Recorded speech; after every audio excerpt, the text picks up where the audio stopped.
বালুরঘাটের নিখোঁজ প্রাক্তন কাউন্সিলরের ক্ষতবিক্ষত দেহ উদ্ধার হয়েছে। মালদার গাজরের রেল লাইনের ধারে মিলল দেহ, খুন করা হয়েছে এমনটাই অভিযোগ করেছেন পরিবার। দেবজিৎ রুদ্র বালুরঘাট পুরসভার প্রাক্তন কাউন্সিলর, কি কারণে মৃত্যু তা নিয়ে এখনো ধোঁয়াশায় রয়েছে পুলিশ। মালদার গাজলের ঘটনা, বালুরঘাটের নিখোঁজ প্রাক্তন কাউন্সিলরের ক্ষতবিক্ষত দেহ উদ্ধার হয়েছে মালদার গাজলের রেল লাইনের ধারে, খুন করা হয়েছে এমনটাই অভিযোগ করছেন নিহত নেতার পরিবার। দেবজিৎ রুদ্র তিনি বালুরঘাট পুরসভার প্রাক্তন কাউন্সিলর ছিলেন, যার মৃতদেহ উদ্ধার হয়েছে মালদার গাজলের রেল লাইনের ধারে। বালুরঘাটের নিখোঁজ প্রাক্তন কাউন্সিলর, তার ক্ষতবিক্ষত দেহ উদ্ধার হলো মালদার গাজলের রেল লাইনের ধারে, খুন করা হয়েছে এমনটাই অভিযোগ করছে নিহত নেতার পরিবার। দেবজিৎ রুদ্র বালুরঘাট পুরসভার প্রাক্তন কাউন্সিলর ছিলেন, কি কারণে মৃত্যু তা নিয়ে এখনো ধোঁয়াশায় পুলিশ। লোকসভা ভোটের আগে এক কাউন্সিলরের ক্ষতবিক্ষত দেহ উদ্ধার, প্রাক্তন কাউন্সিলর বালুরঘাটের নিখোঁজ প্রাক্তন কাউন্সিলরের ক্ষতবিক্ষত দেহ উদ্ধার হয়েছে মালদার গাজলের রেল লাইনের ধারে। কি কারণে এই ঘটনা ঘটলো, কি কারণে মৃত্যু, এখনো পর্যন্ত পুলিশের তরফ থেকে কোনো স্পষ্ট বার্তা জানানো হয়নি, যদিও পরিবারের অভিযোগ খুন করা হয়েছে প্রাক্তন কাউন্সিলরকে। করুণাময় সিংহ প্রতিনিধি এই মুহূর্তে আমাদের সঙ্গে টেলিফোন লাইনে রয়েছেন। করুণাময়, কি খবর রয়েছে পুলিশ সূত্রে? দেখো, আজ সকালে মালদার গাজলের সৈয়দপুর এলাকা, সেখানে রেল লাইনের পাশ থেকে এক ব্যক্তির দ্বিখণ্ডিত দেহ উদ্ধার হয় এবং সেই মৃতদেহ বালুরঘাটের বলে জানা যাচ্ছিল, দক্ষিণ দিনাজপুরের বালুরঘাটের। পরবর্তী সময়ে পুলিশ সূত্রে যেটা জানা যাচ্ছে যে এই দেহ দেবজ্যোতি রুদ্র বলে এক ব্যক্তি, যিনি তৃণমূল কংগ্রেসের প্রাক্তন কাউন্সিলর বালুরঘাট পৌরসভার। দেবজ্যোতি রুদ্র বাপি নামে পরিচিত এলাকায়, 59 বছর বয়স। তবে পরিবারের তরফ থেকে যে দাবি করা হচ্ছে যে খুন করা হয়েছে এই দেবজ্যোতি রুদ্রকে, কে বা কারা খুন করেছে সেই বিষয়ে এখনো পর্যন্ত পরিষ্কার কিছু জানায়নি পরিবারের তরফ থেকে। তবে এই ব্যক্তিকে খুন করা হয়েছে বলে পরিবারের তরফ থেকে দাবি করা হচ্ছে এবং বেশ কিছুদিন ধরে রাজনীতিতে সক্রিয় ছিলেন না দেবজিৎ রুদ্র বলেও পরিবারের তরফ থেকে জানতে পারছি। ধন্যবাদ করুণাময়। নিয়োগ দুর্নীতি মামলায় রাজ্যের মুখ্য সচিবের ভূমিকায় ক্ষোভ প্রকাশ মাননীয় বিচারপতি জয়মাল্য বাগচি। ভোটের পর অভিযুক্ত সরকারি আধিকারিকদের বিরুদ্ধে বিচার শুরুর অনুমোদন নিয়ে রাজ্যের সিদ্ধান্ত জানানো হবে, রিপোর্ট দিয়ে জানালেন রাজ্যের মুখ্য সচিব। মুখ্য সচিবকে ডেকে পাঠাবো? নির্বাচনের সঙ্গে বিচার প্রক্রিয়ায় অনুমোদনের কি সম্পর্ক? পুলিশ কি এফআইআর করা বন্ধ করেছে?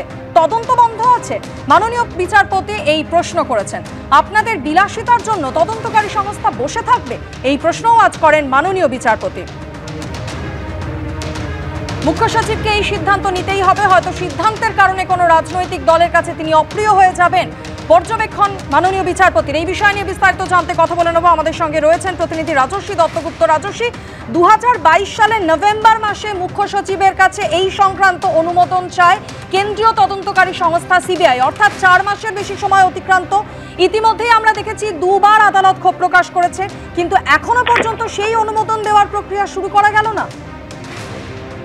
একদমই তাই, এবং এজন্যই আজকে বিচারপতি জয়মাল্য বাগচি এতটা ক্ষোভ প্রকাশ করেছেন তার পর্যবেক্ষণের মাধ্যমে, যে গত 1.5 বছর ধরে তদন্ত থমকে আছে, বিচার প্রক্রিয়া শুরু হতে পারছে না, শুধুমাত্র সরকার তার অনুমোদন দিচ্ছে না বলে যে সরকারি আধিকারিকদের বিরুদ্ধে এই বিচার প্রক্রিয়া শুরু করার জন্য অনুমোদন। এবং এ বিষয়ে রাজ্যের অবস্থান রাজ্য সরকারের মুখ্য সচিবকে জানাতে হবে আদালতে, এবং কেন্দ্রীয় তদন্তকারী সংস্থাও সেই কারণে বিচার প্রক্রিয়ার দিকে এগোতে পারছে না। এই 1.5 বছর ধরে কেন এইভাবে বিচার প্রক্রিয়া শুরু করা যাবে না, তদন্ত থমকে থাকবে, এবং এটা শুধুমাত্র একটা রাজ্য সরকার তাদের অবস্থান জানাতে দ্বিধাগ্রস্ততা দেখাবে, সেটার জন্য কেন এটা হবে, এই প্রশ্নই আজকে বিচারপতি জয়মাল্য বাগচি দর্শহীন ভাষায় তিরস্কারের ভঙ্গিতে করেছেন। এবং তিনি বলেছেন যে হয়তো মুখ্য সচিব এই সিদ্ধান্ত নেওয়ার জন্য বা এই অনুমোদন দেওয়ার জন্য কোনো রাজনৈতিক দলের কাছে অপ্রিয় হতে পারে, কিন্তু তার হাতে অনেক বড় দায়িত্ব ন্যস্ত করা আছে। শুধু তাই নয়, বিচারপতি জয়মাল্য বাগচি এটাও বলেছেন যে একটা সরকার, তারা বলছে যে ভোটের পরে রাজ্য সরকার তাদের অবস্থান জানাবে, সরকারি আধিকারিকদের বিরুদ্ধে বিচার প্রক্রিয়া শুরু করা যাবে কিনা তার অনুমোদন দেওয়ার জন্য সরকারের অবস্থান জানাবে ভোটের পরে। কিন্তু নির্বাচনের সঙ্গে এই অনুমোদন দেওয়ার কি সম্পর্ক আছে, এই প্রশ্ন তুলেছেন বিচারপতি বাগচি। এবং তার সঙ্গে তিনি প্রশ্ন করেছেন যে যদি আজকে কেন্দ্রীয় তদন্তকারী সংস্থা এই সমস্ত কারণে এই বিচার প্রক্রিয়া অন্য রাজ্যে বা অন্য আদালতে সরিয়ে নিয়ে যাওয়ার জন্য আবেদন করে, তাহলে তাদের সপক্ষে এটাই হবে জোরালো যুক্তি যে রাজ্য সরকার গড়িমসি করছে, রাজ্য সরকারের আধিকারিক যারা দুর্নীতির দায়ে অভিযুক্ত তাদের বিরুদ্ধে বিচার প্রক্রিয়া যাতে শুরু করা যায় সেই অনুমোদন দেওয়ার ক্ষেত্রে।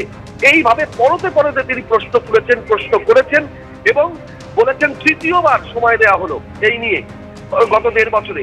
23 এপ্রিলের মধ্যে অনুমোদন নিয়ে যেন রাজ্য সরকার এই আদালতে হাজির হয়, এটাই কিন্তু শেষমেশ বিচারপতি বাগচি বলেছেন। ধন্যবাদ রাজস্বী।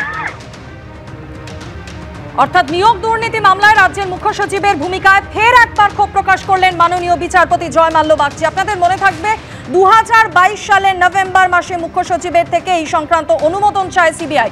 অর্থাৎ 1.5 বছরও বেশি সময় অতিক্রান্ত হয়ে গিয়েছে, কিন্তু এখনো মুখ্য সচিবের কাছ থেকে সেই অনুমোদন পায়নি কেন্দ্রীয় এজেন্সি, যে কারণে বিচার প্রক্রিয়া শুরু করা যাচ্ছে না। আর এই বিষয়ে তৃতীয়বারের জন্য ক্ষোভ প্রকাশ করলেন মাননীয় বিচারপতি জয়মাল্য বাগচি।